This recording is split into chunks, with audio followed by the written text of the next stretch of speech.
Hello everybody, here's my portrait of Robin Williams, done in graphite pencil, charcoal pencil and black color pencil, my usual combination when drawing portraits.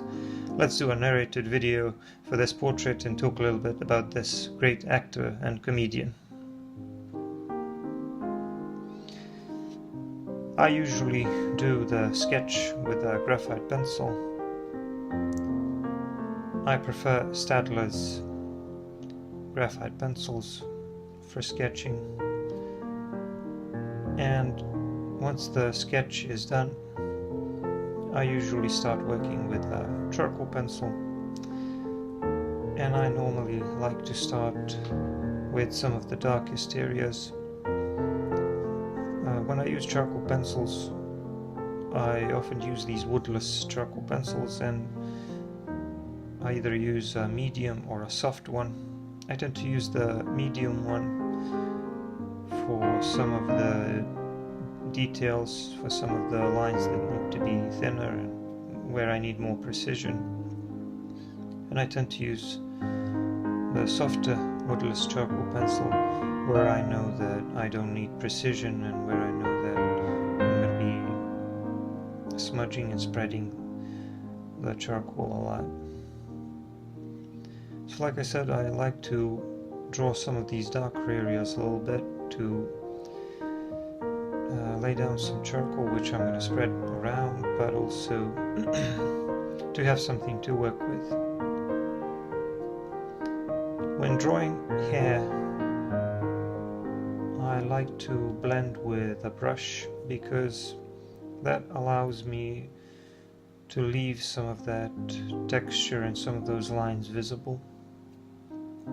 And you can see that now I'm working with a tortillon, and I use my tortillons as a drawing tool a lot when I don't need clean edges and when I don't want very dark lines. Once the charcoal is laid down, I can use a soft brush to spread it around and add a little bit of value to the face. I'm trying to cover most of it, but you can see that I am going over certain areas a little bit more than the others. So I'm suggesting the topography of the face a little bit in this stage, although it's very basic at this point, and there'll still be a lot more work to be done. But like I said, the idea is just to spread the charcoal around a little bit and make it a little bit darker. And now I'm using a black colored pencil. I use a black colored pencil because it combines really well on top of charcoal, and I use it for several things, for several reasons. First, obviously because it can be sharpened a little bit better and it holds the tip a lot better. It's really good for drawing details, but it's also good for creating the kind of texture that you want. And if you use a tapered stroke either with a graphite pencil or a black colored pencil, you actually have a lot of control over the shading process. When I go over the first blocking in part, where I lay down the charcoal and smudge it around, I tend to do the more precise work with the black colored pencil, which is usually very sharp, and I use a tapered stroke and cross hatching. And I find that this technique allows you to control the amount of value you want in certain areas, and it makes it easier to achieve likeness and to create the facial features and the facial topography, the shape that you want. So I use a combination of all kinds of techniques and pencils for drawing my portraits.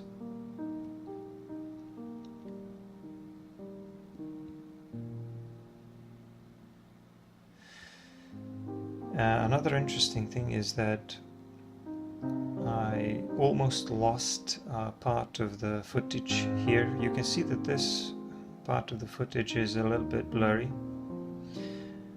and there's a reason for that. I nearly lost a part of the footage. I use my iPhone as a recording device. I don't really have a proper camera.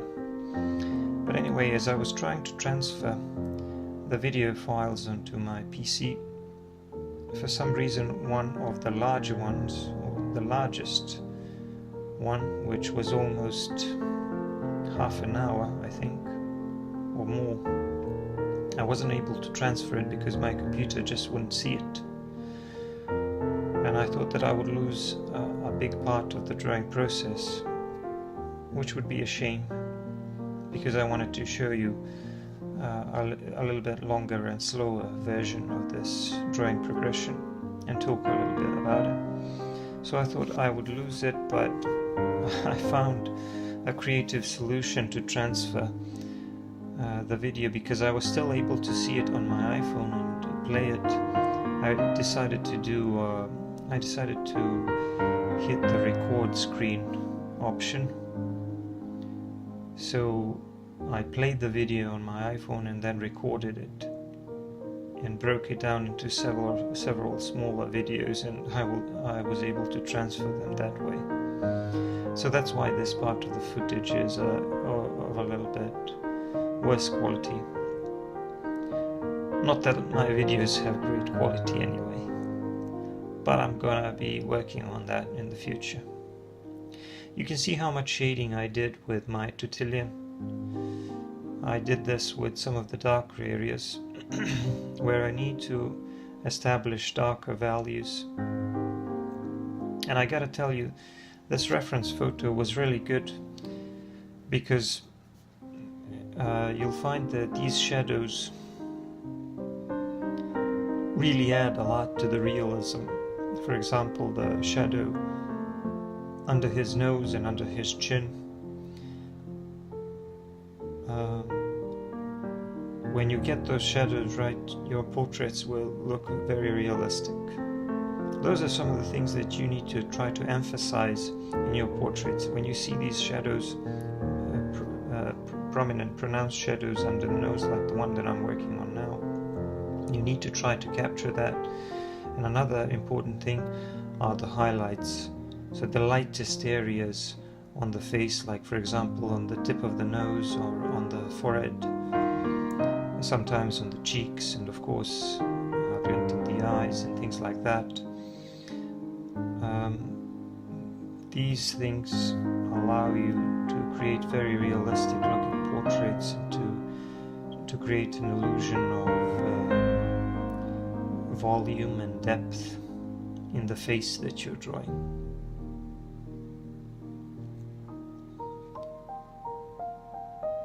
So whenever you see a reference photo with a lot of these shadows, that's a very good opportunity to create an nice portrait and also to learn.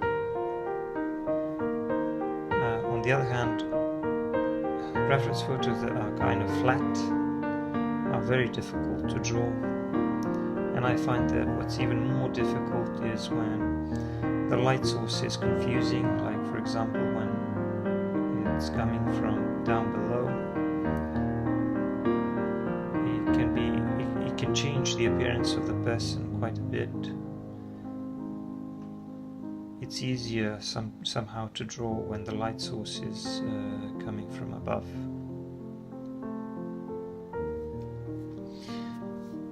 Robin Williams was a great actor and comedian. He had many great movies. I've seen most of them, I think.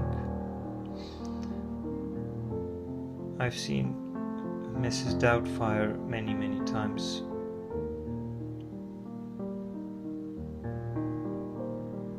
The whole cross-dressing thing, when you think about it, feels a little weird now.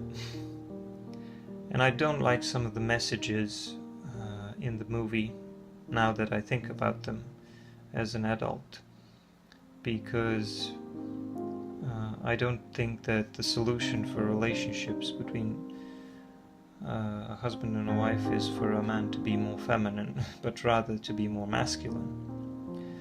That said, Robin Williams is a great actor and he did a great job in this role, as in any other role he played. His life ended tragically, as you probably know. If you want to listen to a nice video about Robin Williams and his life, I suggest the video by Stefan Molyneux. Even if you disagree with some of Stefan's attitudes and opinions, I think he has interesting content, and this video about Robin Williams is very, very interesting, and you should go and listen to it. I'm going to put a link in the description. So as you can see now, I'm cleaning up some of these edges with a kneaded eraser. Sometimes the kneaded eraser is better for cleaning up than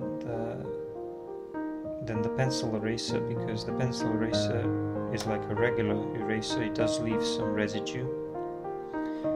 The kneaded eraser does not. So the thing is, when you're trying to clean the edges and you're using an eraser that leaves that residue, you're going to want to remove it, and then you might smudge the line again, which is exactly what you were trying to avoid. So a kneaded eraser is very useful for cleaning things up. It's one of the many uses of a kneaded eraser. Sometimes I just find the pencil eraser more convenient because you can hold it like a pencil and sharpen it, but sometimes the kneaded eraser gets the job done better. You can see how much work I'm doing with this color pencil. These are some of the final stages of my shading, because, like I said, I'm using it to draw some of the more precise lines and to work on the texture and the shading.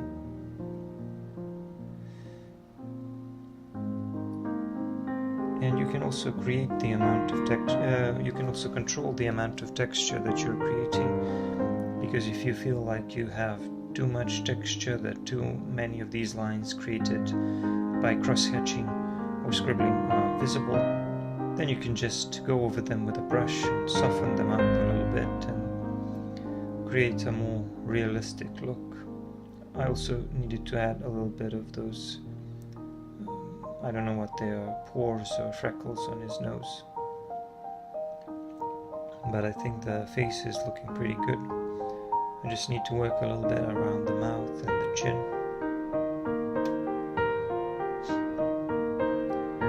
So like I said, this was a nice reference photo. This is more of a pensive look, more of a serious portrait. This is the second portrait of him that I've done. The first one had a really goofy face, a wide open mouth. Robin was known for making these silly, goofy faces. But this time I wanted a nice, serious portrait. I like both of them. I sold the first one. I might sell this one, but I might keep it as well. I don't know.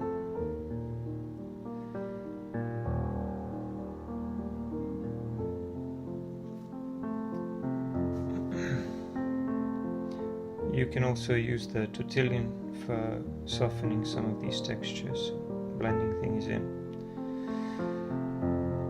I wanted to do another vignette. I don't like to complicate things when it comes to drawing clothes, when I'm drawing portraits, that is, because I want the focus to be on the face, and often you don't even see much of the detail on the clothes. Like here I had to add a little bit of that color.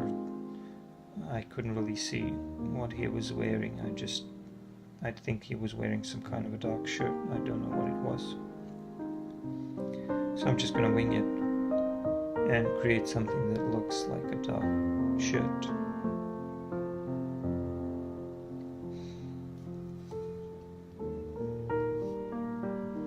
And of course, this last portion around the shirt will require a lot of shading because I want to soften and fade that.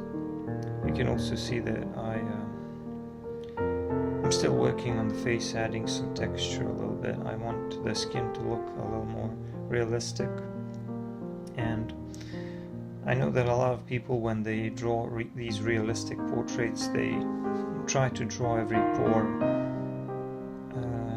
That's not really my approach. I like to allow the pencil to work for me and to create its own texture, because the pencil will create its texture and the paper always creates certain texture. And if you use that to your advantage, you will create something that eventually looks like skin. So you don't have to worry about every single line, every single wrinkle, every single pore. You can just let the pencil work for you, and it will create all of this wonderful texture and detail that you didn't really work very hard to create. It will create a lot of texture that will entertain the eye and make it think like you worked for many tens of hours on creating this realistic skin, when in fact it was done in a very short amount of time. This whole portrait probably took around 5 hours or so. I don't quite remember. When people ask me how long these portraits take, I never know the real answer. Sometimes they take about 4 or 5 hours, sometimes 6 or 7 hours. I have no idea, because I make a lot of short breaks. I like to take a lot of breaks and stretch a little bit.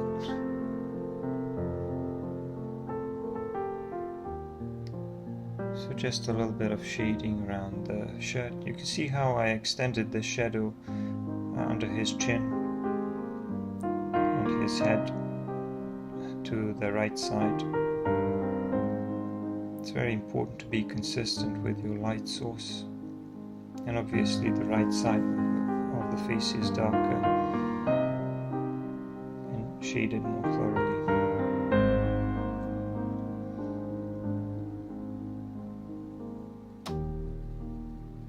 Just a little bit of work, and finally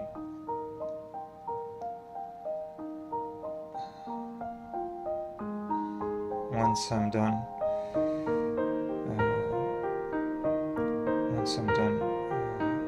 shading with a pencil, I just try